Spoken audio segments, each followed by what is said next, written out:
तो welcome to everyone. तो हमने कुछ दिन पहले एनसीईआरटी बुक का ऑर्डर दिया था। तो हर यूपीएससी जो एस्पिरेंट होता है उनको यह सलाह दी जाती है कि उनको एनसीईआरटी बुक रीड करनी चाहिए। तो हमने भी यही जानकारी हासिल करके एनसीईआरटी बुक का ऑर्डर दिया था। टोटल मिलाकर हमें उसमें 35 बुक दी गई है। हमने ऑनलाइन प्लेटफॉर्म से उसको बुक ली थी। वो कौन कौन सी बुक आई इसके बारे में थोड़ी सी देखते हैं। ये बड़ा पैकेज हमें मिल गया है।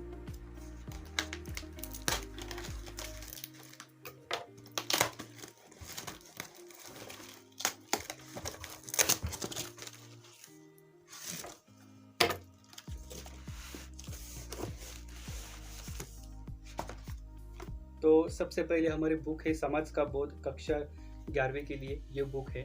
इसका मैं इंडेक्स अगर आप मैं आपको इसका इंडेक्स मैं शेयर कर दूंगा।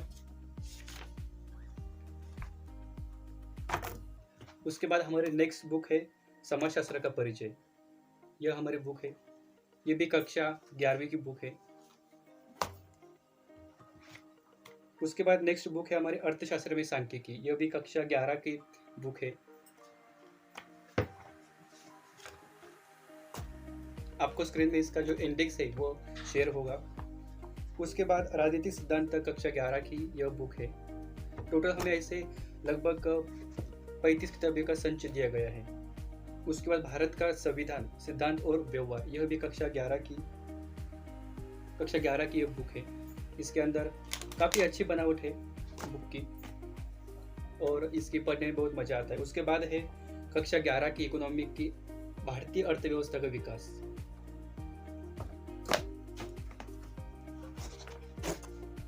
उसके बाद हिस्ट्री स्टार्ट होता है। तो कक्षा 6वीं की हमारे अतीत पार्ट 1, यह कक्षा 6वीं की इतिहास की बुक है।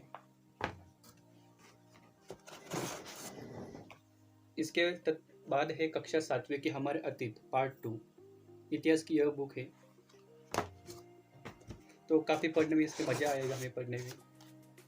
उसके बाद पार्ट 3 हमारे अतीत कक्षा 8वीं की बुक यह है। इसके तत्पश्चात है कक्षा 9वीं की भारत और समकालीन विश्व। यह एक कक्षा 9वीं की बुक है, पार्ट 1। इसके तत्पश्चात है कक्षा 10वीं की भारत और समकालीन विश्व, पार्ट 2। मतलब पार्ट 1 पार्ट 2 हर कक्षा में इसको डिवाइड किया गया है। इसके तत्पश्चात है विश्व का इतिहास के कुछ विषय, कक्षा 11 के इतिहास की बुक है। काफ़ी बड़ी बुक है।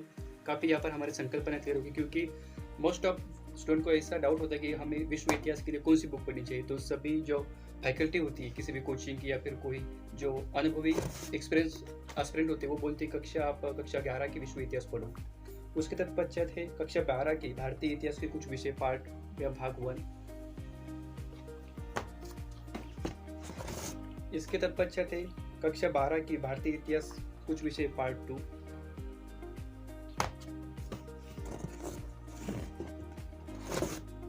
इसके तत्पश्चात है कक्षा 12 की भारतीय इतिहास, वही मतलब सब टू सब नाम है, बस इनको कुछ भागों में विभाजित किया गया, पार्ट 3 यह बुक है।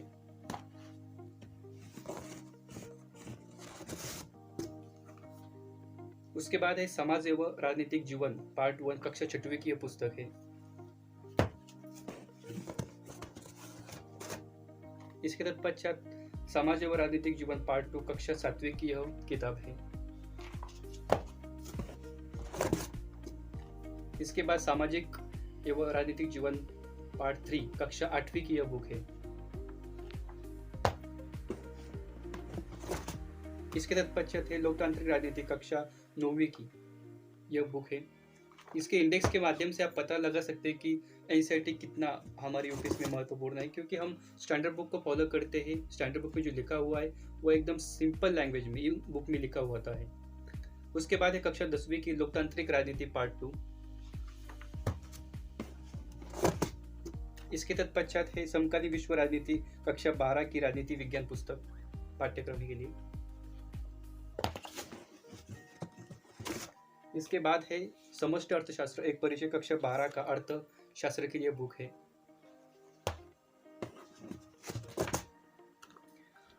आर्थिक विकास की समझ, कक्षा 10वीं सामाजिक विज्ञान की यह पाठ्यक्रम बुक है। ऐसे ही कुल मिलाकर 35 किताबें सेंड की गई है। लगभग इन टोटल किताबों का आपको 11,000 पन्नों है इनमें।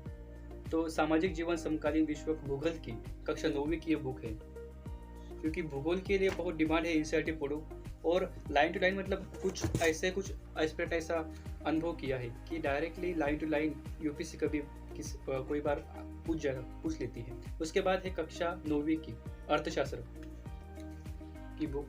इंग्लिश में आप देख सकते हो यहाँ पर कौन कौन से विषय इसके अंदर है। तो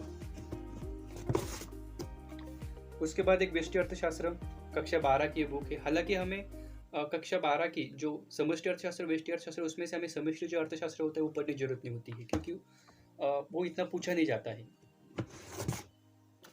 उसके बाद सामाजिक विज्ञान संशोधन एवं विकास कक्षा 8वीं की भूगोल की यह किताब है। इसके तत्पश्चात है भूगोल की किताब सामाजिक विज्ञान हमारा पर्यावरण कक्षा 7वीं की एक किताब है। उसके बाद कक्षा 6वीं की भूगोल की बुक हमारा आवास पृथ्वी, इसके बारे में जानकारी है। यहाँ पर बेसिक नॉलेज यहाँ पर दी हुई है। उसके तत्पश्चात है स्वतंत्र भारत में राजनीति कक्षा 12 की यह राजनीति एवं विज्ञान की पाठ्य पुस्तक है। उसके तत्पश्चात है सामाजिक विज्ञान समकालीन भारत पार्ट 2 कक्षा 10वीं की यह पुस्तक है। अभी ऐसे बहुत सारी किताबें हैं, 35 किताबों का आपको दिखा रहा हूँ मैं। उसके बाद है भौतिक पर्यावरण कक्षा 11 की यह भूगोल की किताब है। सभी यह रेफर करते हैं कि उसको पढ़ना ही पड़ता है, और यहाँ पर काफ़ी सारी संकल्पना हमारी क्लियर होती है, एकदम आसान भाषा में यहाँ पर बताया गया है। उसके बाद है भौतिक भूगोल के मूल सिद्धांत कक्षा 12 की यह भूगोल की किताब है।